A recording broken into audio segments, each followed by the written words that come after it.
Primeiro, boa tarde a todos. Obrigado para todo mundo que está nos assistindo. Obrigado especialmente aos nossos convidados dessa tarde, né, que gentilmente aceitaram o nosso convite para falar um pouquinho dos impactos da Covid em diferentes e importantes setores da nossa economia. Hoje estão aqui conosco o Alexandre Mello, que é vice-presidente jurídico da Laureate, vai falar um pouquinho sobre o impacto da Covid no setor educacional. A Anaí Lope, que é gerente jurídica da OLX, que vai falar sobre os impactos, principalmente do ponto de vista jurídico, na economia digital. A Luciene Petroni, que é diretora tributária do Carrefour, vai nos falar especialmente sobre o viés tributário dos impactos no varejo. E a Vivian Oliveira, que é diretora tributária da Johnson & Johnson, vai tratar para a gente desses impactos na área farmacêutica. A ideia aqui, e assim como nos outros bate-papos que nós tivemos nessa série de webinars, é que seja um bate-papo informal, leve, para que a gente possa realmente compartilhar a experiência nesse momento difícil, né? A gente está aberto, e também como nos nossos outros webinars, a perguntas que podem ser feitas diretamente pelo chat do Zoom. Então, para começar essa nossa conversa, queria saber de vocês, nossos convidados, agradecendo mais uma vez, quais foram os impactos da pandemia nas respectivas áreas de negócio que vocês tocam. Eu não sei se a Vivian poderia começar conosco, e aí depois a gente abre a bola para cada um poder falar um pouquinho das suas áreas. Obrigada, Pedro. Obrigada, Pedro. Obrigada, meninas, pela companhia, Jorge, Alexandre, e ao Gustavo pelo convite, sempre um parceirão. Os impactos são imensos, né? Começam, eu acho que um primeiro impacto é como é que você faz fechamento de quarter com todo mundo em casa. É aquela hora que você testa se os sistemas, os processos e tudo que você desenvolveu funciona. Então, acho que isso, sem dúvida, foi um impacto grande. Mas vamos pensar no impacto tributário em si, né? Não só nas atividades. O setor farmacêutico é um setor que tem uma particularidade muito grande, especialmente no Brasil, que é ter um baita cliente, que é o governo, e que para ele a Covid não faz tanta diferença assim, a não ser em mudar um pouco a sua prioridade. Outro dia eu estava até discutindo com o Gustavo uma matéria que saiu de que a Johnson aumenta seus dividendos há 58 anos, né? Seguida pela Procter & Gamble, que aumenta a 64. Então, se você pensar em Johnson no mundo, eu acredito que o mercado farmacêutico se manteve bastante estável, se não melhorar. Lógico que você tem uma redesignação da parte de P&D, porque todo mundo foca na estratégia de desenvolver a vacina, mas o nosso Chief Scientist Officer, que é o Post Office, é bem famoso no mundo científico por ser um cara de vanguarda. Mas pensando na Johnson do Brasil, a gente não usou, por determinação da matriz, nenhuma postergação de pagamento de imposto. Então, todas as postergações concedidas pelo governo, e isso eu incluo aquela fase de discussão em que a gente fica, vamos, não vamos, tem uma previsão lá da história da calamidade pública, vou entrar. A Johnson não postergou nenhum pagamento de imposto por ordem da matriz, e o maior impacto para nós foram como que eu digo, a dificuldade do diálogo com o governo, porque, por um lado, começa um diálogo de como é que eu incentivo as importações, como é que eu incentivo a importação de matéria-prima e insumo para a produção de medicamentos ligados ao Covid, né? Então, a Johnson ela tem duas áreas muito ligadas à parte médica, hospitalar, né? Medical Devices, e a Janssen, que é a de medicamentos. Então, você tem um diálogo com o governo do que eu desonero e prepara a lista e chama cientista e pede lista de produto, composição química. E, do outro lado, a preocupação com as ideias criativas do governo, né? Um imposto compulsório, um empréstimo compulsório, uma proibição de exportação, né? Por exemplo, quando você pega a lista de insumos beneficiados pelo governo na importação, é intuitivo imaginar que vai haver uma conexão com a proibição de exportação, né? Então, por exemplo, na lista de insumos foram colocadas suturas, que são coisas que a Johnson, que a fábrica do Brasil fabrica e vende para o mundo inteiro. Então, do ponto de vista técnico, eu acho que os impactos foram maiores para aquelas empresas que têm maior problema de gerir caixa.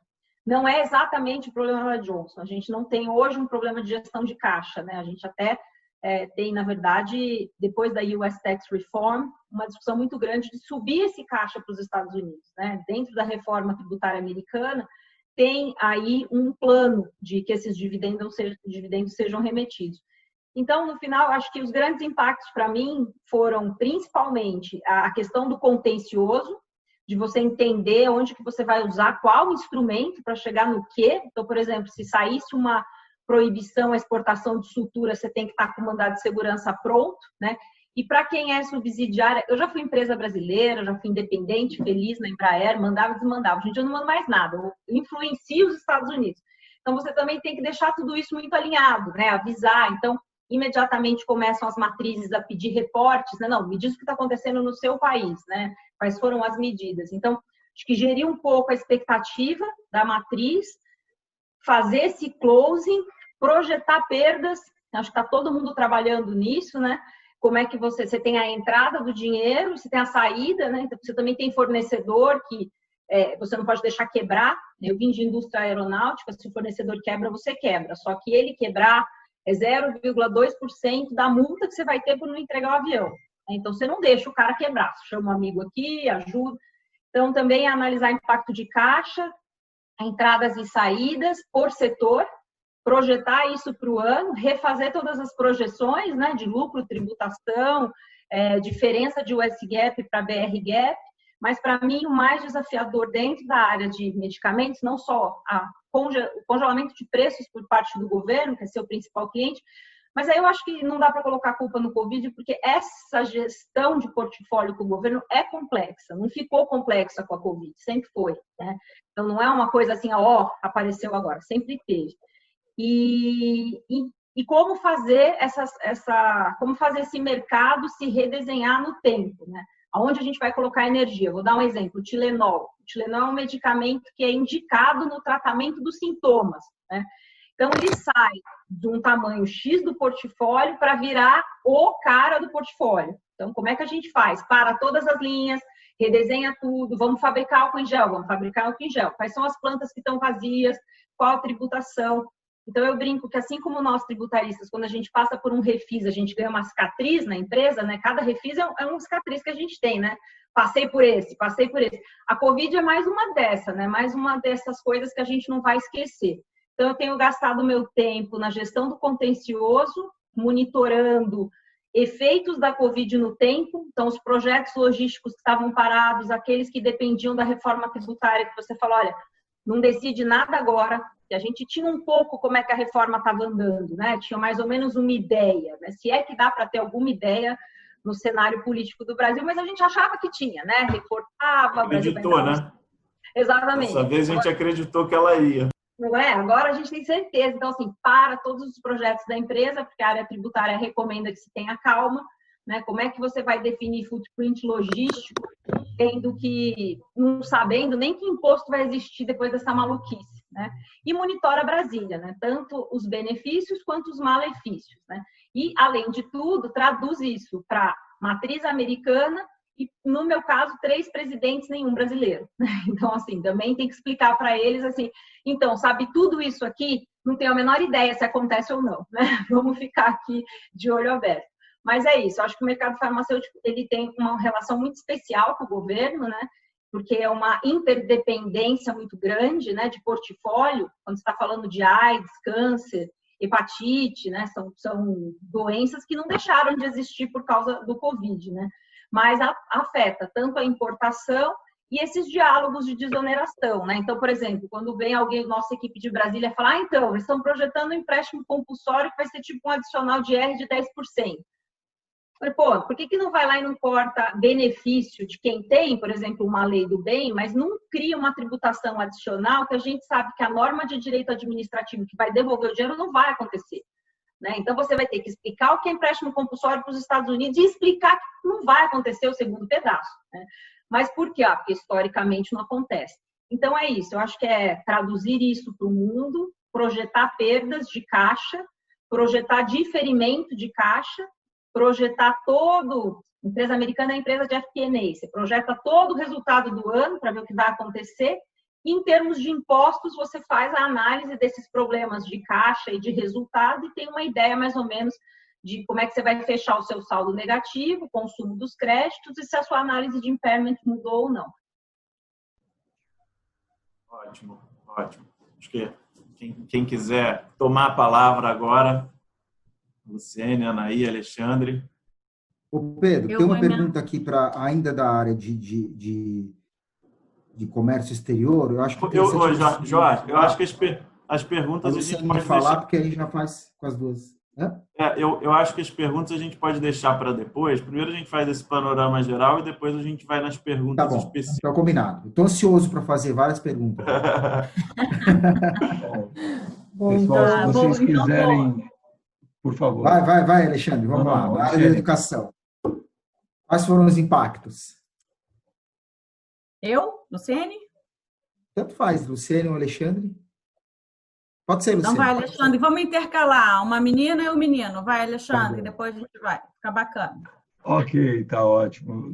Não, eu estava permitindo que você falasse, mas, assim, começar com o setor, né, com uma empresa do setor de produtos e ir para serviços, assim, são mundos completamente distintos, né? O que a gente tem sofrido, o que a gente tem passado em razão da pandemia é muito diferente de tudo que a Vivian falou até agora, né? Porque a gente começa essa situação tendo assim com uma suspensão das aulas em todas as nossas instituições, né? Então, seria o equivalente às instituições, às empresas, né, de produtos a suspender a produção, que até aconteceu em algumas situações. Mas conosco, o principal e o primeiro impacto foi assim, a suspensão das aulas, né? Então, tudo isso aconteceu ali na semana de 16 de março, mais ou menos, e com uma confusão muito grande em termos de legislações, né, que muitas vezes que vinham de um município, de um estado, e a gente, né, ali no meio, poxa, quem é que tem competência para legislar a respeito disso? A princípio a União, mas a União estava lá silente, e os estados determinando suspensão de aulas, alguns municípios também, ao mesmo tempo em que vem pressão dos alunos, pressão do nosso corpo acadêmico, do nosso corpo docente, enfim. Até que a gente entendeu a situação, tomamos a decisão de fazer caso a caso, estado a estado, ou em algumas situações até cidade a cidade, né? Em alguns estados você tinha a legislação estadual determinando a suspensão das aulas, mas em nível em nível estadual não era clara a determinação de suspensão das aulas, mas em nível municipal era, então a gente seguia a legislação municipal, de forma que ao final daquela primeira semana, praticamente as aulas de todas as nossas instituições já estavam suspensas, né? E aí o primeiro desafio, o segundo, na verdade, desafio que vem é o que fazer agora? E aí nós tivemos que, em 48 horas, migrar 100% dos nossos alunos do presencial para o remoto, né? E aqui é uma primeira distinção importante, que muita gente confunde. Educação remota síncrona é diferente da educação online. Existem os cursos de educação à distância, né, que são 100% online, e tem o que nós fizemos, que é uma educação remota. Qual que é a diferença? No EAD, né, o ensino à distância, no online, ou online como muitos chamam, você tem as aulas são todas gravadas e o aluno marca um horário para esclarecer as dúvidas com um tutor. E o que nós fizemos foi mudar para aulas remotas síncronas. O que isso quer dizer? Que o aluno vai ter aula com o mesmo professor, no mesmo horário, com a mesma turma, ao vivo. A única diferença é que eles não estão no mesmo espaço físico, né? Deixou de ser presencial e passou a ser feito de forma remota, mas síncrona, com a vantagem de que todas as aulas passaram a ser gravadas e depois o aluno, que por qualquer motivo não pôde assistir aquela aula, ele vai lá e acessa e assiste a aula posteriormente, né? Então, foi uma mudança importante, foi tudo feito em 48 horas. A gente conseguiu, porque muitos professores, inclusive, jamais tinham sido treinados para isso. Então, a gente conseguiu treinar todos os professores, disponibilizar a plataforma tecnológica para todos os alunos e colocar tudo isso para funcionar de forma integrada, de forma que, né, atendesse bem às expectativas, principalmente dos nossos alunos, né? Enfim, e tudo funcionou bem, o feedback que hoje a gente tem é muito positivo dos alunos, assim, teve uma taxa de aprovação e aceitação muito grande. pelo menos para as pessoas da minha geração que tinham algum preconceito, né, com educação à distância, ferramentas tecnológicas e tudo mais, assim, tem sido muito interessante ver como as pessoas estão se adaptando e gostando e usando bem, né? Bom, mas como nem tudo são flores, a demanda seguinte, o problema seguinte que a gente enfrentou foi um pedido, né, que começou por parte, principalmente dos alunos, de redução das mensalidades em razão dessa migração, porque o próprio aluno ele confunde um pouco, né, o que é uma aula online com o que é uma aula remota síncrona, são coisas diferentes. E na estrutura de custos das instituições não houve uma grande redução. E se economiza, o prédio continua lá, o professor continua lá. E esse professor também não teve redução de salário, porque a hora-aula dele continua sendo ministrada da mesma forma. Não houve redução da carga horária do professor, impossível fazer isso. Então, pelo contrário, houve um investimento grande das instituições em tecnologia, disponibilizar plataformas tecnológicas, treinar pessoas, enfim, uma série de investimentos, né, que aumentaram em muitos casos o custo, mas havia essa demanda, né? E essa demanda começa por parte dos alunos e, em seguida, ela se transforma assim, em inúmeros projetos de lei. E, de novo, em nível municipal, estadual e federal, tanto no Senado como na Câmara dos Deputados, né? Inúmeros projetos de lei determinando descontos lineares, né, que variavam de 10% a 50%, né, mas a maioria ali em torno de 20% ou 30%, determinando que instituições, né, dessem esse desconto para os alunos. Então, a gente tem trabalhado muito aqui, já saindo do meu chapéu de jurídico, do meu chapéu de relações governamentais, a gente tem trabalhado muito com as associações. Isso aqui é uma coisa importante assim de compartilhar com o grupo e compartilhar com essa audiência, que tem sido um trabalho muito efetivo, no sentido de conscientizar mesmo, sabe, vereadores, deputados estaduais, deputados federais, senadores, em fazer com que eles entendam que o custo das instituições ele continua igual.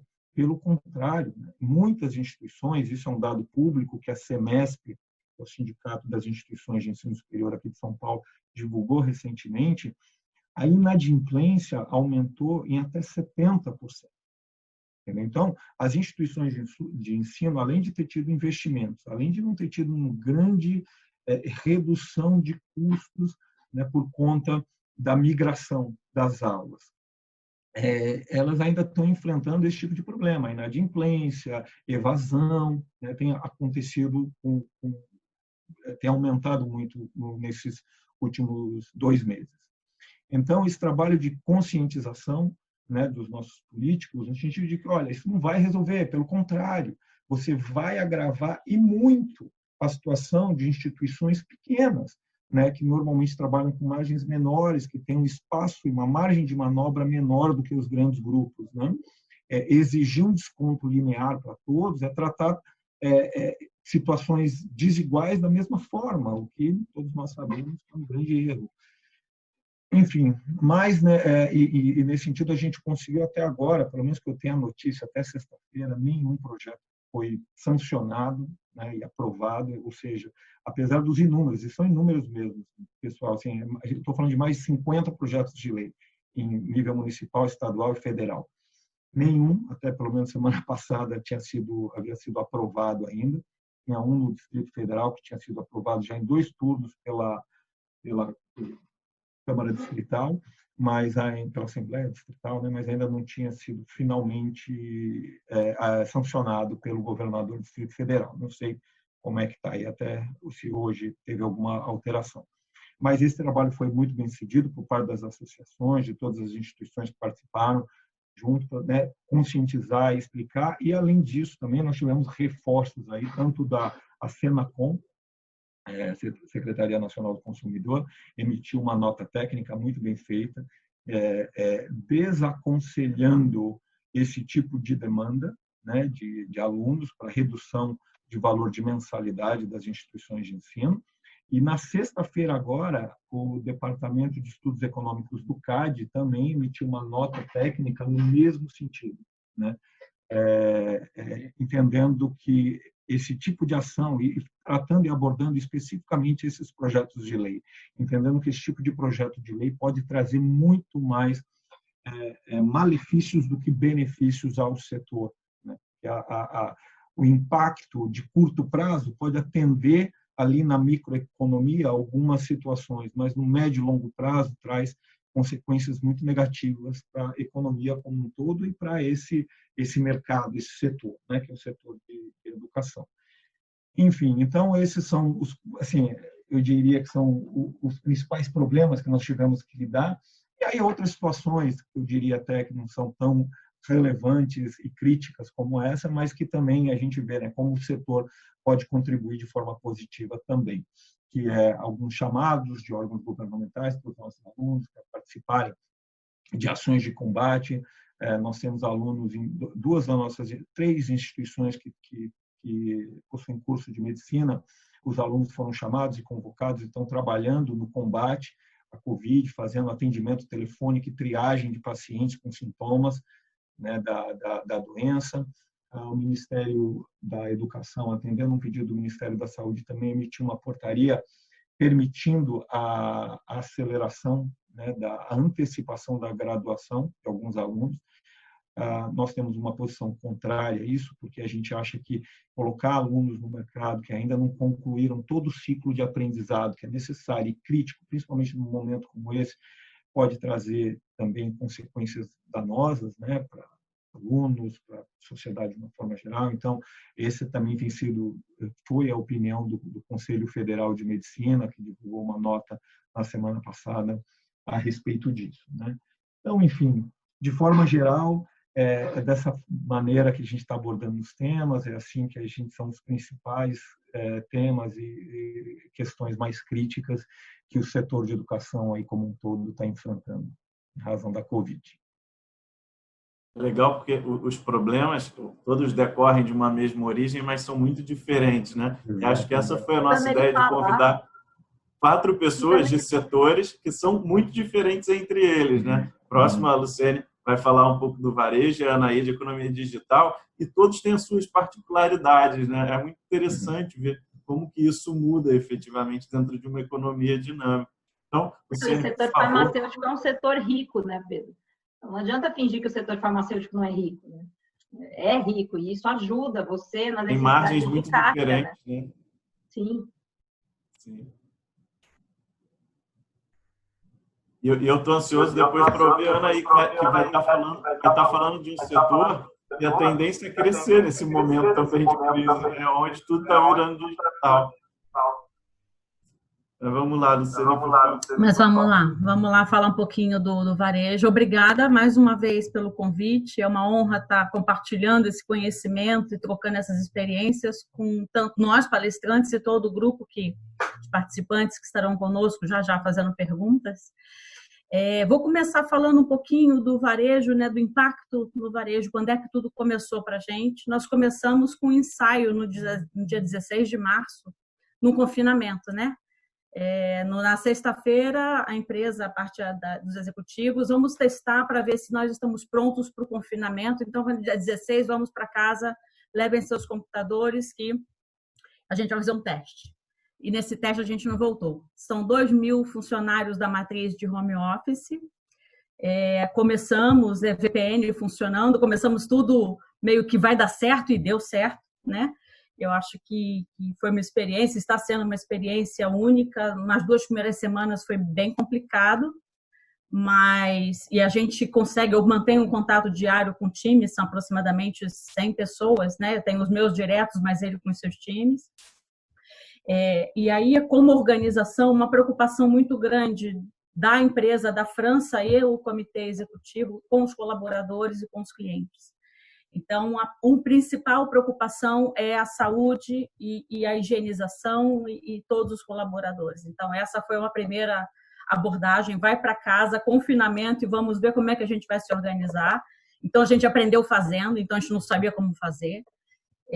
E aí, logo, a gente foi para as lojas, protegendo os funcionários, proteção no chão, higienização, testando toda a temperatura, testando a temperatura dos nossos clientes quando chegavam às lojas, higienização de carrinho, higienização das mãos, todos os chão de loja com adesivagem, mantendo as distâncias. Então, assim, eu particularmente me sinto muito orgulhosa de trabalhar numa empresa que ela está ali numa preocupação grande e o nosso contato é muito rápido com o público, né, com as pessoas, então a gente teve que se mexer muito rápido para que a gente pudesse distribuir cartilhas para os funcionários de como abordar um cliente, como medir a temperatura, higienização de álcool gel. Afastamos todas as pessoas do grupo de risco, né, idosos e pessoas grávidas, e aí foi uma oportunidade também de novos empregos. Colocamos um convite a 5.000 pessoas, 5.000 posições para vir conosco, porque éramos afastados e a gente precisava continuar mantendo a operação. Então, foi um movimento bem importante para a gente.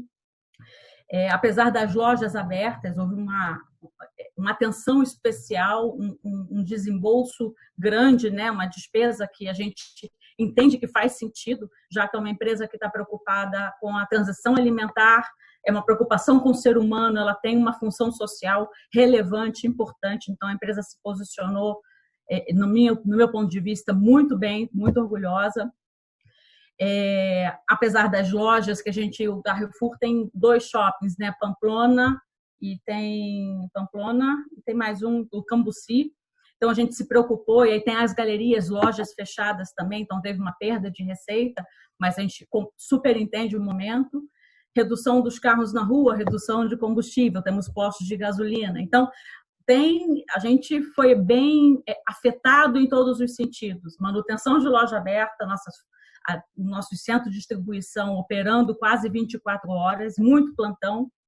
E aí, trazendo isso para o tributário, eu acabo atendendo a operação também. Então, eu tive que montar plantão de 24 horas dentro do meu time, turnos na madrugada para poder atender a caminhões que têm que ser despachados, para que a gente dê alimentação fresca a todo mundo. Então, a gente tem que abastecer as lojas. Então, do ponto de vista tributário, o time conseguindo se organizar e atender toda a operação, atendendo a legislação, identificando toda a legislação que está saindo, para, por exemplo, qual é a tributação ao álcool gel a margem zero e a gente suportar um negócio para garantir que está margem zero. Pegar a legislação do produto do dia a dia. Nós tivemos itens de cesta básica de álcool álcool gel, que foi incorporado à cesta básica do Distrito Federal. Então, a gente tem um movimento rápido a ser feito do ponto de vista tributário para poder atender a legislação e atender a população. No momento do confinamento, a gente tinha algumas notificações em andamento. E aí? E como lidar com isso tudo? Como é que a gente coloca o time todo dentro de casa e continua recebendo notificação e algumas em andamento? Então, contato com os fiscos, entendendo o mundo que está acontecendo. E nós estamos no Brasil, então não é 1, 2, 3 notificações.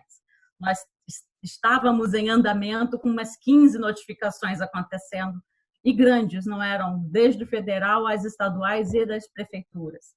Então, é manter o time todo trabalhando, engajado, que é um mega desafio. Então, a gente, na questão de gestão de time, de organizar as atividades por conta do compliance, a loja está funcionando, minha operação está funcionando, eu tenho que continuar entregando obrigação acessória, eu tenho que continuar pagando imposto dentro do período adequado para que a gente não impacte o nosso cliente. A preocupação é com o cliente, porque um SPED não transmitido, um imposto não pago, se não houve uma postergação de pagamento, é frente de caixa que para. O impacto é ali. Então, a gente tem que manter o time todo conversando. E aí, do ponto de vista de gestão, que acho que a gente vai abordar um pouquinho nisso, é manter o time engajado e consciente e organizado a trabalhar dessa forma diferente. Do ponto de vista acompanhamento, reportes para a França, como a Vivian comentou, a França quer saber o que está acontecendo aqui, então é acompanhamento e legislação e reporte praticamente diário de tudo que está acontecendo, a nossa previsão de orçamento tributário, como é que está, tanto do previdenciário quanto do tributário, esse acompanhamento. Ou seja, dinâmico demais, estou trabalhando e todo o time trabalhando à beça, mas com muito orgulho, com muita satisfação de estar prestando esse papel à sociedade. A gente entende o nosso papel, o nosso propósito como área tributária dentro do mundo varejo. E está sendo muito, muito desafiador, mas de muitos aprendizados. Está sendo muito bacana. Luciane, e acho que o setor de vocês, eu acho que foi o mais fundamental nesse primeiro momento de crise, né? Porque mesmo no lockdown, você precisava continuar comendo, continuar indo no mercado, você tinha que manter essa... Era um desafio muito grande, porque você tinha que manter essa operação funcionando efetivamente, né? E uma responsabilidade social. Eu falo isso porque, além do Carrefour ser nosso cliente no escritório, eu sou cliente do Carrefour. E acho que uma das ações que eu achei mais bacanas, e toda vez que eu vou no mercado aqui do lado de casa, eu vejo isso, foi o congelamento que vocês fizeram de preços, né? 200 produtos da cesta básica em que os preços foram congelados. E isso é um desafio, inclusive, para a área tributária, né? Porque você congelar preço no meio de tudo isso, manter margem, enfim, é uma coisa que é muito bacana e que você influencia efetivamente na sociedade de uma forma muito positiva, né? E adicional, a gente está com a campanha de doação, né, a compra solidária também, que tem um impacto tributário importante, várias análises que temos que fazer. Então, o Carrefour está público, a gente tem um compromisso de fazer uma doação de 15 milhões em cestas básicas para ONGs reconhecidas. Então, tem um trabalho muito forte, né? E 15 milhões em doação, tanto dos colaboradores, dos clientes, que na frente de caixa a gente está pronto para receber e para transferir esse dinheiro para as ONGs, parceiros, nossos fornecedores e o próprio Carrefour, não só Brasil, como toda a França, também nos apoiando e entendendo esse momento como bastante importante para a população e entendendo o papel de responsabilidade que nós temos. Assim, é muito bacana, é muito louco, é muito trabalho, mas ao mesmo tempo dá um prazer enorme fazer tudo isso, é bem legal. Legal. Eu falo, a gente vai ter essa cicatriz da Covid, né? Igual a gente tem da 9430, do Refis, né? A gente fala, nossa, lembra aquele ano que a gente teve que refazer tudo, né? Fazer todo o planejamento, né? Porque você faz o planejamento antes do início do ano e ninguém imaginava, nem nos piores pesadelos, algo parecido com isso, né? E mudou completamente. Anaí, a gente queria ouvir agora um pouquinho de você. Acho que é um setor em que, acho que pelas pessoas estarem em casa, talvez tenham acessado até um pouco mais, né, da OLX. A gente queria ouvir um pouquinho também de como está essa experiência Covid frente ao home office, enfim, como que isso está impactando na OLX. Obrigada, Pedro. Obrigada, Gustavo, pelo convite. E fantástico, né? Esses diferentes segmentos. Eu acho que, no fundo, todos nós, como líderes jurídicos, vamos sair engrandecidos depois dessa crise do Covid, né? Essa situação de desconforto faz a gente sair da caixinha, procurar diferentes soluções para manter não só os nossos negócios, mas iniciativas fantásticas, como a Luciane comentou, de doação de alimentos, a Viva na produção de insumos farmacêuticos, o Alexandre no setor de educação. Acho que cada uma dessas empresas tem um papel relevante, a OLX também, né, no negócio digital, que vem dar suporte para muita gente nesse momento de pandemia. Eu acho que o primeiro momento, né, da pandemia, assim como foi para a Luciene, foram as orientações para o RH. Né? Então, a gente ainda tinha uma crise acontecendo na Europa, pessoas que estavam na Europa ou em viagem, a trabalho, ou em férias, como que a gente ia tratar essas pessoas quando elas retornassem para o Brasil. Então, orientando já os nossos funcionários a cumprir uma quarentena.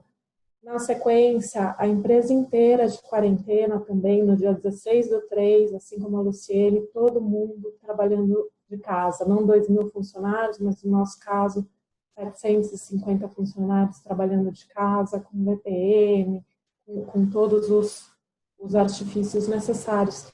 E aí você já começa, né, a encontrar aqueles dificultômetros operacionais. Então, não é todo mundo que trabalha, que tem a boa possibilidade, que nem a gente, de trabalhar em casa onde temos todos os recursos. Então, fornecimento de internet para quem não tem, fornecimento de cadeira para a pessoa ter uma ergonomia perfeito. A LX, semana passada, acabou de entregar todas as cadeiras para os funcionários que pediram em suas casas, para eles terem uma ergonometria melhor. Então, essas questões trabalhistas, como fazer com os funcionários comissionados que estão trabalhando em casa, como lidar com essa situação, foram os primeiros impactos no jurídico em relação ao RH, sigilo de dados de funcionários versus a preocupação com a saúde e a comunicação dentro da empresa. Passando aí pelas questões que o Alexandre bem falou, das MPs, quem não passou aqui, não acordava com a MP, dormia, já estava revogada a MP liminar que aparecia, e aí Santo Bichara ajudando a gente a fazer todas as interpretações, a dar um reporte em tempo real, dando as opções de proteção de caixa para a empresa, né? Eu acho que esse é um papel que todos nós com certeza tivemos.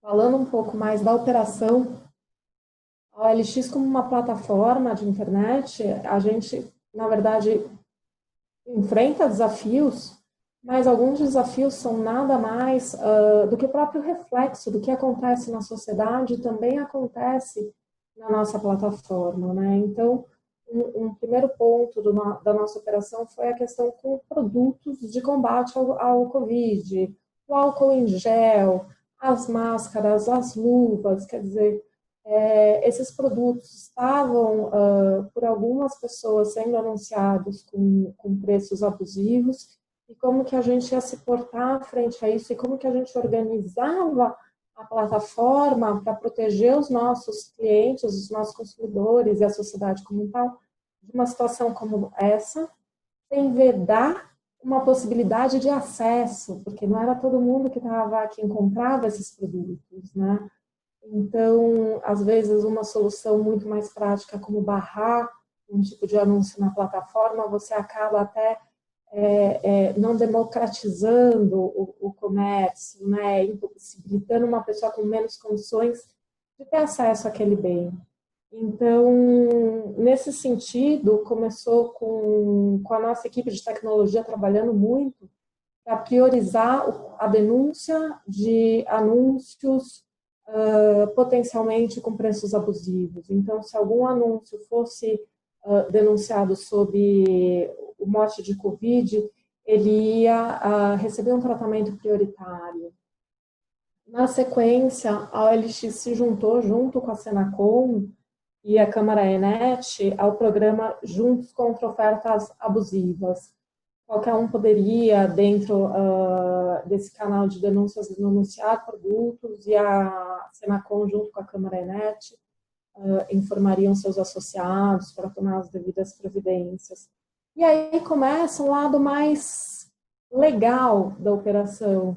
No meio disso tudo, a gente, então vamos fazer uma página de orientação sobre o Covid, porque as pessoas, talvez elas não saibam questões de saúde, aonde procurar, ou vou vender um produto, vou entregar um produto, qual o cuidado de higienização que esse produto deve ter para chegar na mão do comprador, ou com o ensino à distância, né? Tanta gente precisando de um computador, de um iPad extra em casa para poder disponibilizar um computador para o filho fazer continuar as aulas à distância, e o pai tem a possibilidade de trabalhar. Então, como que essa pessoa deve lidar, né, com a limpeza desse produto. E aí, nesse interim, a OLX abraçou muitas causas que, enfim, a gente está muito feliz, assim como o Bichara, a campanha de não demita, o comprometimento de não demitir nenhum funcionário nesse período, a quarentena do bem, que assim como o Carrefour é uma campanha de doação, se você tem alguma coisa para doar, utilizar a plataforma OLX para esse fim, que pode ajudar alguém que esteja numa situação de necessidade por conta da Covid, e também uma aproximação com o governo, até na divulgação da campanha de Vamos Vencer, que é uma campanha do Ministério da Economia, mostrando para os micros, pequenos empresários como eles podem, quais são as soluções que o governo colocou no mercado para ajudá-los a vencer esse período, né? Então, nessa parte operacional, assim, uma abrangência de trabalhos muito grande, né? E depois eu diria que o próprio jurídico, né, uma atividade jurídica em si, depois também entra na questão de renegociação de todos os contratos, tantos contratos em que nós somos solicitados até alguma nova negociação, ou aqueles que a gente tem os nossos fornecedores, né? Poxa, o que eles também podem fazer pela OLX nesse sentido de parceria e tudo mais. Então, o jurídico trabalhando muito na revisão de todos os contratos para gerar um saving para a empresa. É assim que a gente na OLX a gente vem trabalhando. A questão de gestão de pessoas realmente é uma questão bem interessante e difícil, né? Eu acho que para a gente, nós que temos um nível educacional bom, nós que conseguimos tentar ter uma previsibilidade, tentar ver o que vai ser amanhã, é um pouco diferente, talvez, das pessoas do nível operacional. Então, como deixar essas pessoas engajadas, como mantê-las informadas? Isso, a RH da OLX teve um papel assim incrível de contratar psicólogos para fazer rodadas de conversa, conversas com o nosso CEO uma vez por semana, para dar visibilidade de como os negócios estão indo. Então, toda essa preocupação com as pessoas também foi uma preocupação muito grande e relevante na OLX, né? Continuamos com muitos desafios. A OLX é uma plataforma online, a gente acredita que nesse momento de crise é uma boa opção para quem eventualmente tenha passado pela fatalidade de ser desligado, de anunciar bens à vendas. Um dado interessante, uma pesquisa, acho que do ano passado, do IBGE, dizia que cada brasileiro tem, em média, R$4.000 em itens parados em suas casas que eles poderiam comercializar na OLX e fazer uma renda extra. Então, realmente, é uma plataforma de oportunidade que também enfrenta desafios por conta do Covid, como a gente sabe, as pessoas estão com receio, com razão, a gente tem aí a questão do isolamento social e o receio, né, de se encontrar, marcar encontros presenciais para trocas de produtos, mas para isso também existem outras soluções, como portadores, enfim, outras soluções que os nossos usuários também podem se valer para continuar operando. E essa mudança também, eu diria que é desafiador em dois aspectos. E, ao mesmo tempo que você tem uma aceleração forçada do mundo digital, as pessoas que não estavam acostumadas ou que tinham uma resiliência em usar o meio digital, elas passam a usar, você também agora tem uma base crítica de consumidores muito maior e consumidores que têm uma expectativa muito elevada desses serviços. Então, também, e muitos players também entrando nesse mercado. Então, assim, você pode até ser um player consolidado, mas se você não manter e não elevar o seu nível de serviço para o seu cliente, talvez um player mais novo que entre com essa excelência consiga pegar um bom espaço do mercado. Então, a importância também em manter e subir ainda o nível de excelência para os usuários da OLX. Eu acho que em linhas gerais, esses são os principais impactos que a gente pode comentar aqui no mercado digital. Ah, ótimo, Anaí. Agora, vamos para a segunda rodada aqui de perguntas e pontos de atenção, Vivian. Em relação aos pontos de atenção que você gostaria de colocar para a gente, quais que você considerou importantes nesse período de crise? E também falando um pouco de estratégia, teve alguma estratégia que você utilizou na empresa, na Johnson & Johnson, que você achou que teve resultado efetivo, seja na comunicação, seja no tratamento com os empregados, enfim, de uma forma geral? Eu acho que a parte dos empregados foi muito importante. Eu vi bastante reforço na estratégia da companhia, tanto pela Luciene, pela Marie, sobre a estratégia da companhia. Acho que a Johnson, ela tem o credo dela e o credo é muito valioso, né? Então, ele é colocado na mesa várias vezes para a gente discutir. Toda a parte de colocar 5 mil funcionários do administrativo em casa foi pesado, né? Eu brinco que a gente testou se o serviço de TI, que a gente paga fortunas, funcionava mesmo, né? Mas eu acho que a estratégia que a gente adotou, e a gente é uma empresa, um business muito regulado, né? Então, o diálogo com o governo acontece de todas as formas, né? Medicamento, vai proibir, vai alterar, por exemplo. A gente teve o pânico do sequestro dos EPIs, né? Então, assim, vamos lá, a prefeitura vai entrar na empresa, não precisa invadir, né? A gente conversa. Uma outra coisa que a gente teve também, que foi preocupante, além dessa parte de EPI, era um projeto de lei que vinculava o seu benefício fiscal ao fornecimento gratuito de bens e direitos, né? De fornecimento gratuito de bens e serviços. Pô, eu tenho benefício fiscal em vários estados, né? A minha conta não fecha, eu ia ter que fazer sabonete o resto da minha vida para poder fornecer no mesmo tanto. Em termos de estratégia, eu acho que o que funcionou foi unir finanças. Tax é um pedaço de finanças. Então, é a hora de chamar para a mesa tesouraria, negócio, contas a pagar, contas a receber, sentar juntos como finanças, a gente compartilhar os pontos de vista, né? Porque, se você pensar bem, o fluxo tributário, ele é alguma coisa que acontece em gap local, que né, para quem tem matriz fora do país, a gente vive fazendo, né, esse depara do seu gap local para o seu US gap. Então, colocar todos os players na mesa e fazer uma projeção muito honesta com a gente mesmo do caixa, né, e do resultado. E pensar como que você repassa esse benefício de caixa para a sua cadeia de fornecimento. Então, por exemplo, contatar banco, entender se o seu prazo de pagamento pode ser estendido para o seu fornecedor. Se você não ajeita a cadeia, não adianta você ser a ilha com dinheiro e nada em volta funcionar. Né? Então, a Johnson adotou uma postura de não reduzir salário, não postergar pagamento de imposto, não reduzir benefícios para os empregados, fora tudo isso que todo mundo comentou. Né, tem que ter, equipe de psicólogos sempre teve, a Johnson tem um suporte de psicólogos full, né, para tudo. Então, acho que o engajamento do time à distância. Minha estratégia para time tem sido falar com eles todo dia, 15 minutos, de qualquer assunto que não seja trabalho. Então, a gente conecta aos 45 e aí a gente fala de filho, de cachorro, de quem tem gente. Porque nós paramos, mas muitas pessoas de atividades básicas não pararam, né? Mesmo a parte, por exemplo, de que a Ana Rita estava falando, né?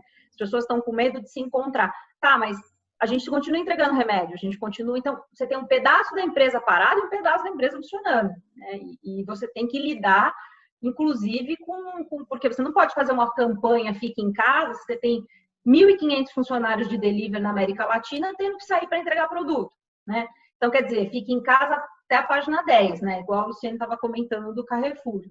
Então, acho que a estratégia de time é manter uma comunicação pessoal, que não tem nada a ver com trabalho, para você saber o que está acontecendo na vida da pessoa. E a estratégia como time tributário foi conectar com finanças. Sentar com finanças, parar os projetos, analisar os impactos, mas dar esse suporte mais efetivo, né? Parar um pouco com as... Né? O que eu vou fazer o ano que vem? Não, vamos botar o time focado aqui para ajudar eles a entenderem que, não se toma decisão no meio desse caos, para mudar de centro de distribuição, discutir benefício fiscal com o município, discutir benefício fiscal com o Estado. Isso não pode acontecer neste período, né? Mas são áreas com interesses conflitantes, né? Então, por exemplo, a área de delivery, se ela quer mudar o centro de distribuição, ela quer mudar o centro de distribuição amanhã.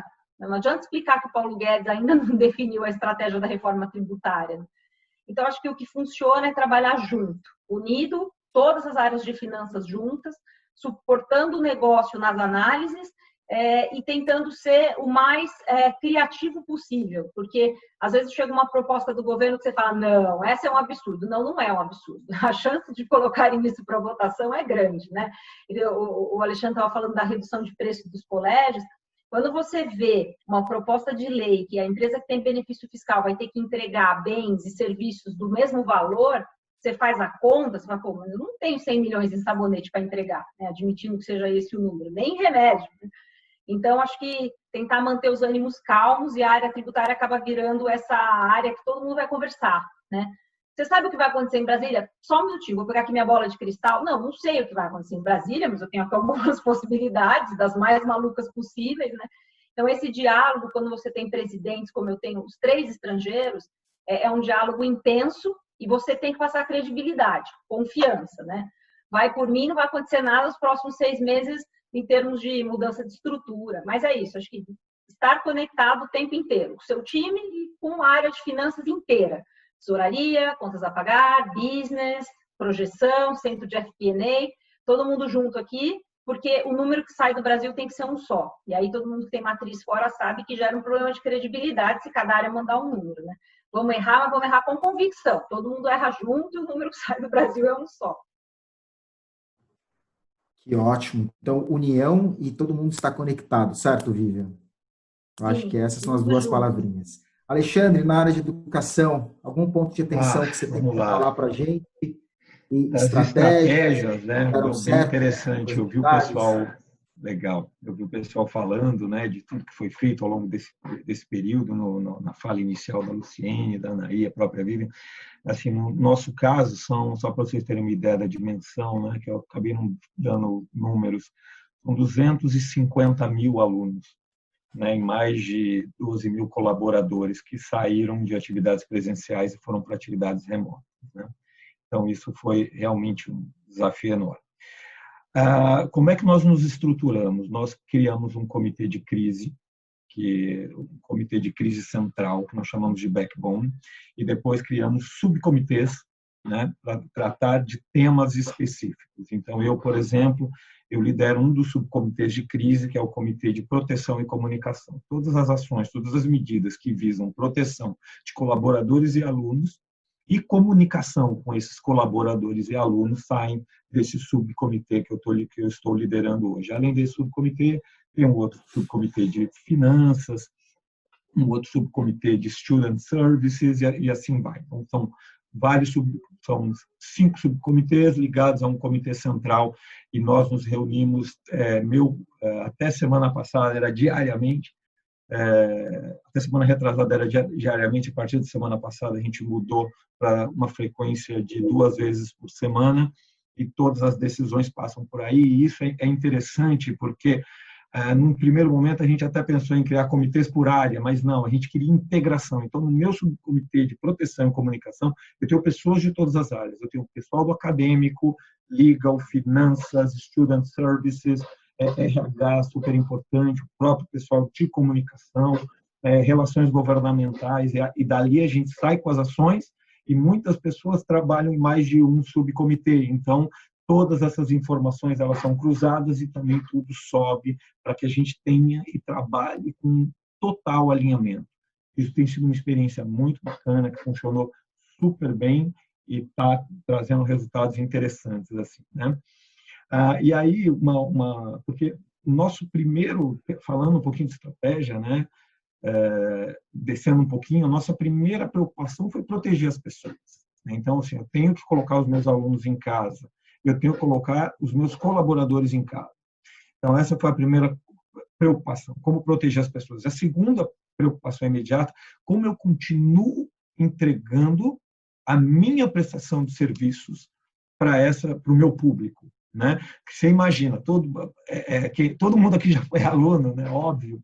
E assim, você imagina você perder meses ou eventualmente até um ano por conta de uma situação, um semestre por conta de uma situação como essa. Então a gente queria realmente continuar entregando a nossa prestação de serviço. E como eu já comentei, a gente conseguiu fazer o tombamento de plataforma, etc. Então, tudo isso em 48 horas e o pessoal segue tendo as aulas.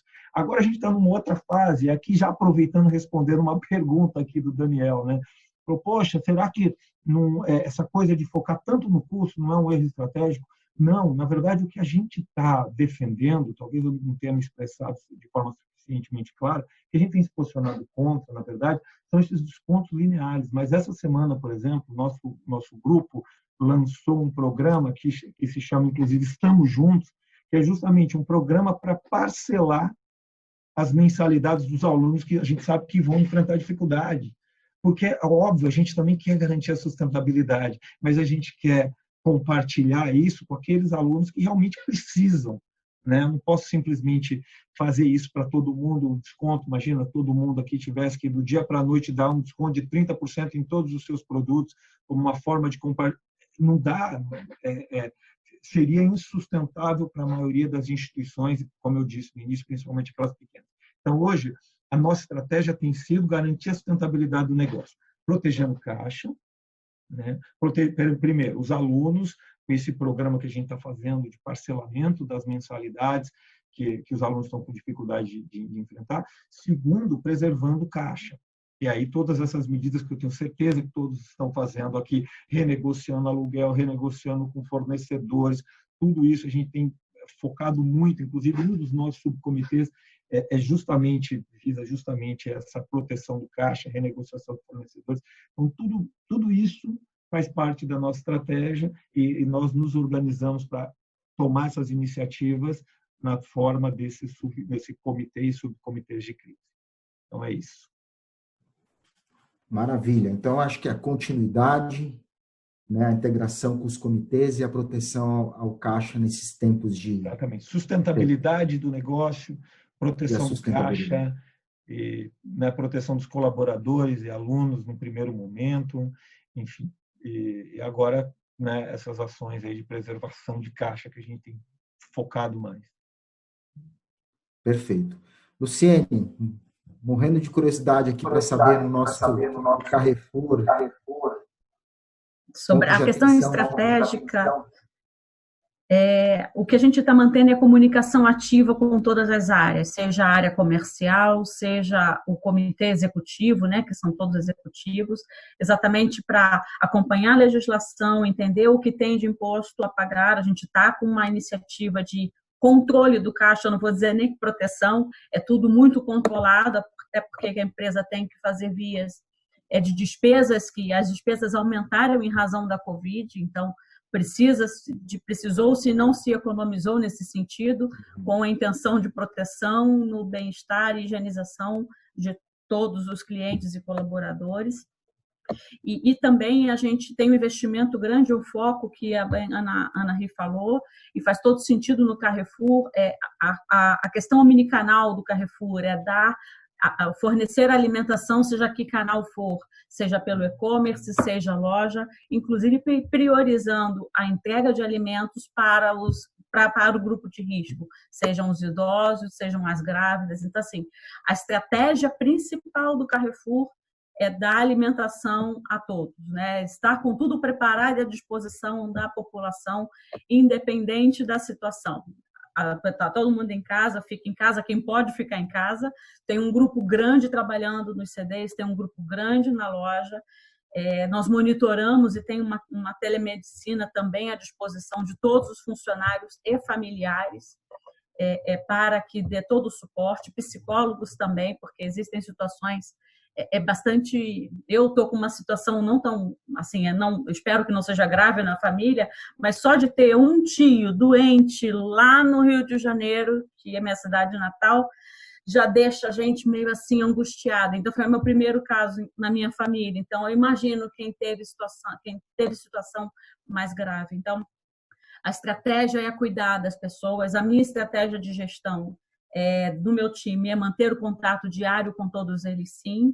A gente fala de pontos como o dia a dia é bastante dinâmico, a gente reserva 1 hora do final do dia, meia hora para a gente falar sobre pontos principais para dar o conhecimento para todos os meus gestores, que eu tenho o pessoal de compliance, da consultoria e do contencioso, e meia hora para a gente falar da nossa vida, meia hora para a gente falar que tá tudo bem você ir fazer comida, porque faz parte que você está sem ajudante em casa ou não tem, tá tudo bem o filho vir pedir alguma coisa no meio de um call, não tem nenhum problema, tá tudo bem o cachorrinho ou o gatinho vir pular e passar na frente da tela, também tá tudo bem, até porque a empresa, ela entrou na nossa casa, né? Então é um respeito mútuo de todos os sentidos, né? A gente hoje está trabalhando dentro de casa, então é uma licença às famílias que as empresas estão pedindo, uma permissão para que a gente trabalhe dentro de casa, para que a gente divida o nosso ambiente de casa, que é o nosso porto seguro, com a empresa. E está tudo bem. Então, acho que essa troca ela tem que ser leve. E o trabalho tem que ser a nossa válvula de escape para isso tudo que está acontecendo, porque eu faço isso se tornar, apesar de estar trabalhando loucamente, né? Eu já achava que trabalhava muito, só que piorou um pouco, mas está tudo ótimo, porque faz parte do nosso dia a dia, e está bacana, não tem nenhum problema. Por isso é que o dia tem que ser leve, é por isso que uma interrupção de um filho num vídeo de uma reunião, gente, está tudo bem, não tem que bichara que me perdoe, a gente tem que vir arrumadinho para a reunião, sim, tem que tornar tudo leve, sim, mas está tudo bem, eu acho que a gente tem que levar a vida leve, está pesado demais, o clima está pesado. E vamos trabalhar gostoso, vamos dividir esse espaço com todo mundo de uma forma bem leve, sabe? Porque temos um papel importante na vida do nosso time. A gente tem um papel, é a primeira pessoa com quem eles têm contato. Então, a gente tem que fazer isso. E, para mim, isso hoje tem sido o mais importante, além de deixar tudo pronto para que, se a empresa precisar saber uma postergação de INSS, para saber o impacto de um empréstimo compulsório, que loucura que acaba vindo. A gente tem que estar pronto para isso tudo. Qual é o próximo? Uma dúvida, liga para o Bichara. E aí, estou com dúvida nessa MP, vai ou não vai? A gente trocar essa informação. Faz parte. E é isso mesmo. E está sendo um aprendizado constante. Essa é a parte estratégica, é ser humano, é viver humanamente, é deixar isso tudo conciliar nossa vida pessoal, família e trabalho, e a gente fazer isso de uma forma harmoniosa. Essa é a estratégia do Carrefour. Adaptação e flexibilidade, né, Luciane? Eu acho Exatamente. que é isso que você disse. Exatamente. Ser humano em primeiro lugar. É isso. Anaí, e na OLX, que você reputa como estratégico para nós seguirmos e os pontos de atenção que a gente não pode descuidar nessa crise? Bom, eu não posso discordar da Luciene, pelo contrário, concordo muito na questão de pessoas, né? Tanto a Vivian também, o Alexandre comentaram a questão da equipe. Isso da gente trabalhar em home office, a gente produz muito mais, pelo menos no meu caso, no caso da minha equipe, a gente vem sendo muito demandado, a gente vem trabalhando muito, e aí vem um cuidado muito grande com as pessoas, né, de também virar e falar, olha, você está com a cara cansada hoje, está tudo bem, entender o momento de cada um, ter essa sensibilidade. E eu acho que aqui fica também a dica do que todo mundo já está fazendo, que é, sim, o contato diário com a equipe. Então, eu também me preocupo muito em ter um contato diário com as pessoas da minha equipe, em especial 3 dias da semana, a gente tem uma call de 40 minutos, que é só também para falar do cachorro, para falar do gato, para falar de qualquer assunto. E nesses momentos que a gente acaba também entendendo algum momento especial que a pessoa está passando, um pai que ficou doente, com uma suspeita de Covid, aí você também, o grupo inteiro já entende, demanda menos a pessoa. E mais importante que isso, né, é uma equipe. Então, esse contato diário, de face-to-face, de olhar na carinha de cada um e ter um momento de descontração, é o que mantém o espírito de equipe para depois do Covid a gente voltar a trabalhar no mesmo pique, com a mesma interação de antes. Então, acho que é um ponto importantíssimo. Equipe, as pessoas, a primeira preocupação é de suma importância para a gente. Os desafios ou pontos de atenção, eu diria que talvez um ponto de atenção que a gente tem que ter, nós como grandes empresas, nós estamos preparados para trabalhar remotamente no sentido de segurança da informação, né? Temos o EPM, temos uma segurança da informação já consolidada. Agora vem a preocupação com os nossos fornecedores, né? Então, um ponto de atenção é olhar se os nossos fornecedores de algum ponto da cadeia também têm esse mesmo nível de exigência e conseguem manter esse nível trabalhando em casa, né? A gente não quer ter uma surpresa desagradável no meio de um Covid. Já temos bastante problemas para ter que se preocupar com outros desse tipo. E, então, ligada aí à questão da segurança de informação, um ponto que eu chamaria a atenção é a LGPD, que é a Lei Geral de Proteção de Dados, que era a queridinha do momento de todos os advogados, só se falava nisso, de repente não se fala mais na Lei de Proteção de Dados, não existe a formação da agência garantidora de dados pelo governo, e tampouco temos visto uma preocupação nos nossos parlamentares em postergar a aplicação da lei ou qualquer movimentação nesse sentido. Ou seja, em resumo, o que eu estou dizendo, por um lado, o sentimento de que as empresas pararam um pouquinho nesse processo de adequação por conta de outras urgências, né, do Covid, e, por outro lado, uma inércia do governo em formar a agência que é essencial para a regulamentação da lei e também não tomando nenhuma medida para postergação dela. E acho que também, nesse sentido, quando a gente fala em legislação, e muito bem todos também pontuaram, a questão dessas novas legislações que surgem a todo momento, municipais, estaduais, e enfim, não só na esfera tributária, né?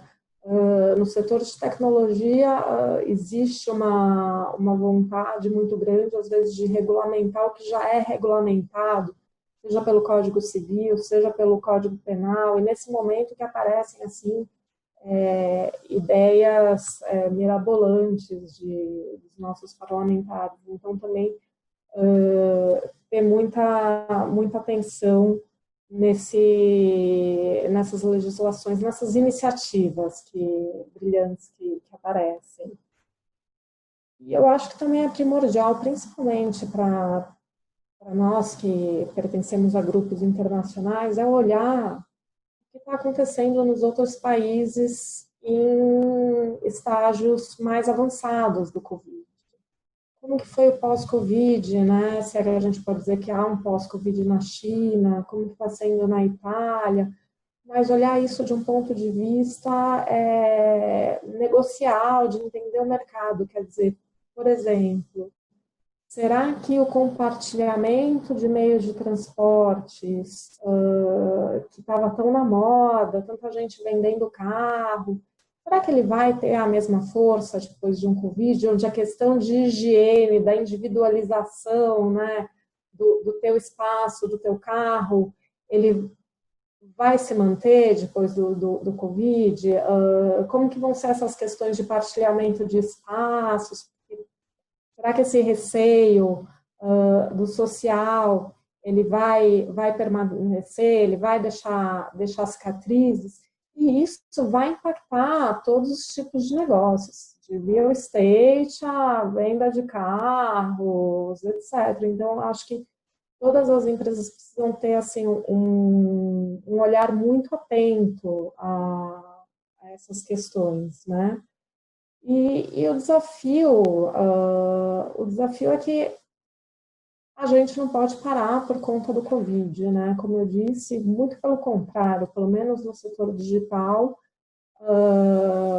esse avanço de anos que a gente está tendo em pouco tempo, ele eleva muito o nível traz mais competidores, traz mais consumidores com critérios elevados, né, de qualidade, e a empresa precisa se superar nesse momento. Então, assim, o jurídico, a análise de ferramentas, de funcionalidades que os nossos desenvolvedores estão construindo e pretendem lançar nos períodos próximos, é também uma prioridade do jurídico, né? A gente precisa dar esse atendimento, dar o direcionamento jurídico para essas iniciativas, até por uma questão de competitividade da empresa no pós-Covid.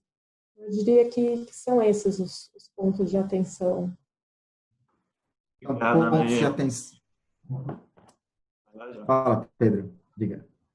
Não, obrigado, gente. Acho que foram esclarecedoras essas ponderações de vocês. E agora, acho que, encaminhando aqui para o final, nós tivemos, ao longo da nossa transmissão, pelo menos 178, 179, 180 pessoas nos acompanhando, o que é um número muito alto, considerando que é basicamente de clientes, colaboradores do escritório. Então, é bastante gente, não é um webinar aberto. Então, agradecer a todos que estiveram aí nos ouvindo. E agora, nos encaminhando para o final, até para não tomar muito mais o tempo de vocês, eu queria fazer duas perguntas que chegaram várias perguntas ao longo do nosso bate-papo. Acho que eu vou fazer duas para cada um poder falar um pouquinho. A primeira é do João Costa, que é nosso colega lá da Acor, e o João pergunta o seguinte: qual a expectativa de cada setor com a retomada? E como cada setor está se preparando para isso? E aí eu já emendo em uma do Bichara, que mandou aqui para a gente, em que ele pergunta o seguinte: uma das lições que a pandemia nos ensinou é que a tecnologia sempre acaba se impondo, nem que seja na marra. Será que a disseminação da tecnologia tornará o papel do advogado cada vez menos relevante, onde a tecnologia poderia substituir mão de obra a curto prazo? Eu espero que o nosso não se torne menos relevante, né, Bichara? Pelo contrário. Acho que você não está perguntando isso para a gente, do nosso ponto de vista, né? Então, vamos lá, a gente vai seguir a mesma ordem. A Vivian, depois a Alexandre, a Anaí, falar um pouquinho dessas duas perguntas. A pergunta do Bichara, onde a tecnologia poderia substituir a mão de obra a curto prazo? Eu acho que sim, vai ter um impacto grande, mas o que as pessoas não entendem é que toda essa conectividade está funcionando porque a gente já se conhecia, os times já estavam montados, as pessoas já sabiam quem elas eram. Aí você mantém tudo isso. Criar tudo isso do zero, literalmente usando só o computador, eu acho bastante difícil. Acho que sim, até há estudos ingleses no sentido de que as companhias aéreas nunca mais vão se recuperar, porque você tem toda empresa tem uma questão geracional, né? Então, havia pessoas no comando que tinham bastante resistência às tecnologias novas, né? Agora, a gente foi obrigado a usar e guess what? Funciona, né? Então, se eu acho que a tecnologia vai mudar alguma coisa, vai. A gente não sabe o tamanho do impacto ainda. Eu não tenho dúvida que na parte de... Todo mundo que trabalha em empresa sabe, o primeiro corte de gasto é sempre viagem e evento. Então, eu acho que são duas coisas que vão sofrer impactos talvez irremediáveis dessa experiência que fomos forçados a trabalhar. Não acho que a tecnologia substitui o advogado, acho que aumenta o trabalho do advogado, porque toda vez que você tem alguma coisa sequencial e obrigatória, o advogado serve exatamente para te tornar único dentro desse monte de pessoas ou situações todas muito parecidas. Então, se é o que a gente pensa da retomada, como eu falei, o mercado farmacêutico é um mercado que não se abala muito, né? Um mercado muito rico, foram 40 bilhões de dólares o ano passado na Johnson, então é o que é bastante estável. O que a gente espera, na verdade, é desenvolver a vacina. Eu acho que todo mundo na Johnson tem isso, né? O nosso Chief Scientist Officer não é movido por dinheiro, ele já é muito, muito, muito milionário, a Johnson comprou ele e a empresa dele de volta, mas tem essa ambição de ser a empresa que vai conseguir produzir a vacina em larga escala, né?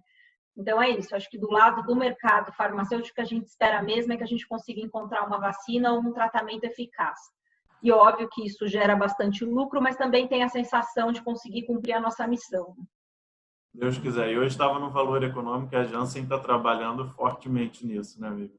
Sim, eu acho que o setor, isso é uma coisa que eu me orgulho muito na Johnson, é isso, a nossa capacidade de se mover, né? A Johnson está envolvida em medicações como cólera, ebola, AIDS, câncer, então dá sentido, isso dá bastante sentido. Vamos lá, respondendo aqui primeiro com relação à questão da tecnologia, do trabalho dos advogados, principalmente numa situação de crise como essa, eu acho que só aumentou e muito o trabalho. Agora, do nosso negócio, não. Com relação ao nosso negócio, eu acho que nós temos a expectativa de que sim, que isso vai trazer mudanças no futuro. Porque, como eu falei no início, né, para vocês, a gente fez essa migração do presencial para o remoto, né, forçada, e os alunos tiveram contato com isso, e a percepção dos alunos e o feedback tem sido muito positivo, né? Então, eu acho que isso, de alguma maneira, indica uma tendência e indica que algo vai mudar. Que esse caminho que já vinha sendo percorrido pela maior parte das instituições de ensino, de sair do modelo 100% presencial, como talvez a maioria de nós aqui estudamos, né, para um modelo híbrido, ele já vinha acontecendo, e eu acho que isso acelera, né, a utilização dessas ferramentas, dessas plataformas, tecnologia, sim, vai acelerar um pouco, mas isso enfim, né, um pouco de exercício aqui de futurologia também, mas eu acho que vai acontecer. E com relação aos planos de retomada, primeiro mandar um abraço aí para o João Costa, que trabalhou comigo na Laureate, está hoje na Cor, feliz aí de receber a pergunta dele. Nós já temos um plano pronto, bastante detalhado, inclusive foi preparado nesse meu subcomitê de crise, eu apresentei na reunião de diretoria na última sexta-feira, que é um plano de retomada mesmo, com todas as áreas, bastante detalhado em todos os pontos, tudo que a gente tem que fazer, e com uma expectativa com relação a retorno de aulas, mas, né, como eu também disse no começo, isso depende das autoridades competentes de determinarem quando é que a gente retoma. Então, e mesmo quando a gente retomar, a gente tem algumas ações de proteção, principalmente das pessoas que fazem parte dos grupos de risco. Então, nós temos, por exemplo, docentes idosos, né? Então, colocar uma pessoa dessa numa sala de aula agora em maio, em junho, é um risco. Então, a gente está analisando e revendo todas essas alternativas e possibilidades, mas já temos um plano e a gente espera que até o final desse semestre aqui a gente já esteja operando com próximo de 100% da capacidade e para algumas disciplinas e alguns cursos nós vamos ter que entrar em julho, principalmente aqueles cursos que tinham aulas práticas que não puderam ser feitas, né, de forma remota. Então, para esses cursos, talvez a gente tenha que fazer as aulas realmente presenciais e entrar no período de férias de julho, mas e a partir de agosto, com certeza, tudo 100% normal e operando. Essa é a nossa expectativa, né? Eu acho que é a expectativa de todos aqui também. Mas é isso. Do lado do varejo, assim, acho que a pergunta, tanto do João quanto do Bichara, acho que elas são meio que uma coisa só. A tecnologia ela já faz parte da nossa vida, então a gente vai ter que se reinventar, seja lá qual for a cadeira que a gente ocupe, seja advogado, seja o próprio médico, seja toda e qualquer cadeira, a gente vai ter muita atenção a toda a movimentação, o perfil dos nossos clientes, sejam eles quais forem, os clientes internos e os externos. Então, assim, é um movimento natural. A preparação, o varejo se prepara todo dia para qualquer coisa. Então, a gente tem que estar pronto e a postos para o que der e vier. Planos, o nosso plano é da omnicanalidade, é servir o cliente da forma que ele quiser, seja em casa, a parte indo. A loja ela tem que ser um lugar de satisfação e bem-estar para os clientes. Então, assim, a gente tem que estar preparado para o que der e vier. O ir na loja tem que ser um passeio, tem que ser uma diversão. A comida qualquer um vai vender, qualquer um vende, chega em casa. Então, a gente tem que tornar esse ambiente agradável e que as pessoas se sintam seguras, tá? Então, do lado do compliance, do lado tributário, o robô está aí. A nossa vida é o robô, a parte transacional, tudo que é repetitivo. Eu estimulo e acho que o mundo tem que seguir para colocar os robôs para trabalhar para a gente, sim, e a gente usar o ser humano com o que é mais precioso que ele tem, que é com a cabeça, que é o que o computador não pode prever. E é isso que a gente tem que estimular as pessoas. Aí o Alexandre aqui na educação é isso, é estimular o ser humano a produzir cada vez mais o que ele tem de mais brilhante. O que é previsível, o computador entrega. Isso está aí. Então, eu tenho muito essa linha, o Carrefour está muito nessa linha também. Então, Bichara, fica tranquilo. A gente vai ter que continuar se reinventando como advogado, sim. Novas oportunidades vão aparecer e a gente vai estar pronto. E aí, o escritório, o time do Bichara é um time fantástico. O Bichara, assim, né, porque conheço de longa data, brilhante, está sempre disposto a ajudar clientes e amigos. Eu acho que é esse o papel da sociedade mesmo. E a gente vai se reinventar. Eu acho que a gente tem que viver o presente. Se preparar para o futuro, eu acho que temos que nos preparar, estar sempre preparados. Mas acho que a gente está um pouco tendo que viver o momento, de fato. Eu acho que a vida, o mundo parou para a gente parar e olhar. Olhar para a gente, olhar para a família e olhar para tudo que a gente anda fazendo e se organizar para viver um novo mundo que logo assim que isso tudo acabar, a gente vive um novo mundo e com mais amor, com mais preocupação com as pessoas, com o que a gente vai tirar de melhor proveito da vida. Eu acho que é isso que nós do varejo, e eu particularmente, a Luciene, pensa desse jeito, tá? É como ser humano, é ver essas relações humanas de fato, e aproveitar esse tempo para a gente aproveitar a vida. Obrigado, Luciene, pelas suas colocações. Anaí, se puder falar um pouco também da sua vivência nesse ponto. Eu acho até que foi feito aqui de improviso, mas falar depois da Luciene é para a Meg endossar tudo que ela faz, tudo que ela está dizendo, vem dizendo aqui. Os advogados não precisam se preocupar porque a nossa atividade vai continuar existindo. Enquanto a atividade da inteligência humana for necessária, a gente vai estar aqui. A tecnologia ela vem para suprir muito trabalho repetitivo, muito trabalho operacional, mas sempre vai ter a mão do homem no final, tomando as decisões e até direcionando a própria tecnologia e a própria máquina. Eu acho que também um ponto, né, para a gente, complementando o que a Luciene falou, um ponto para a gente refletir sobre a pandemia é a questão do meio ambiente, né?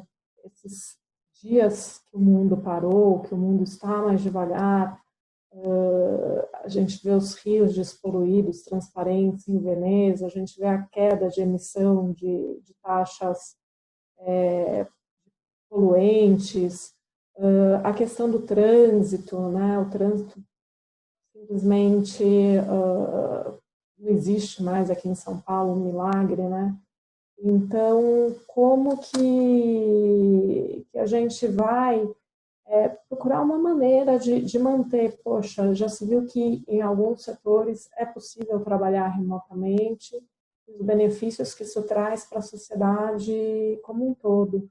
E é um pouquinho também um pouco da missão da OLX, né? A OLX, ela vem com uma missão de alterar o modo que o brasileiro consome produtos, dando mais vida, principalmente para produtos usados, prolongando essa cadeia de uso dos produtos e, com isso, colaborando na não emissão de toneladas de gás carbônico na atmosfera.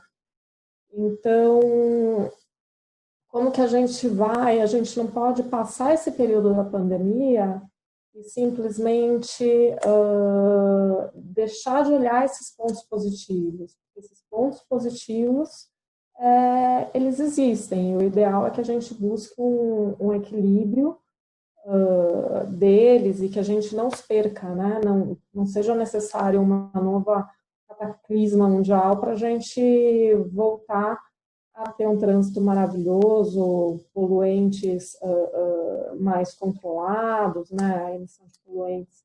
E eu acho que isso encontra muito a missão da OLX, como eu comentei. Qualquer negócio digital não vai poder ficar parado, precisa se reinventar no sentido de anexar serviços que façam sentido para os nossos usuários e para a nossa sociedade, e que venha a auxiliar na manutenção desse distanciamento social, se for necessário, a questão de entrega de produtos, de logística. Então, assim, a perspectiva, eu diria que a perspectiva e o desafio do futuro é levar, como eu mencionei, o serviço que a gente presta para o cliente com novas funcionalidades, e tirar aprendizados desse período de pandemia, os aprendizados positivos. Os negativos, basta ligar aqui na TV, todo dia a gente tem uma um epicentro aqui de informações muito tristes. Então, a gente tem que agora focar em como que a gente vai fazer para a manutenção das coisas boas que esse estado trouxe para a gente. Obrigado, Ana. E aí, sobre o fato dos advogados, acho que acabarem ou não, isso é uma coisa que a gente conversa muito aqui no escritório, né? Porque a gente também tem que se preparar para o futuro, tem que se planejar. A gente acha que os trabalhos repetitivos, o robô, uma hora, de fato, vai tomar isso e tem que tomar mesmo. Então, aquela advocacia de massa, aquela advocacia repetitiva, é possível que no médio, curto prazo, isso vá acabando efetivamente. Mas a advocacia empresarial, efetivamente, que eu acho que é uma advocacia que o escritório, especialmente vários outros players fazem, que demanda criatividade, demanda uma empatia, demanda um contato com o cliente, eu acho que essa ainda vai ter lugar por bastante tempo. Claro, a gente vai precisar se reinventar sempre. A gente pode fazer essa advocacia empresarial da forma que a gente faz também, com a ajuda da tecnologia. Eu acho que ela vai vir e está vindo para nos ajudar, mas eu acho que nós todos aqui, advogados, ainda vamos ter bastante tempo aí com a nossa profissão garantida, desde que nós tenhamos a capacidade de nos reinventar, como vocês, as empresas de vocês, estão se reinventando diante desse momento difícil, né? O seu Jorge, e aqui eu já termino agradecendo da minha parte a participação de todos, acho que foi muito legal, a gente acabou se estendendo até mais do que o que a gente tinha imaginado essa primeira hora, mas quando o papo é bom é assim mesmo, né? Ele vai passando e a gente nem vê.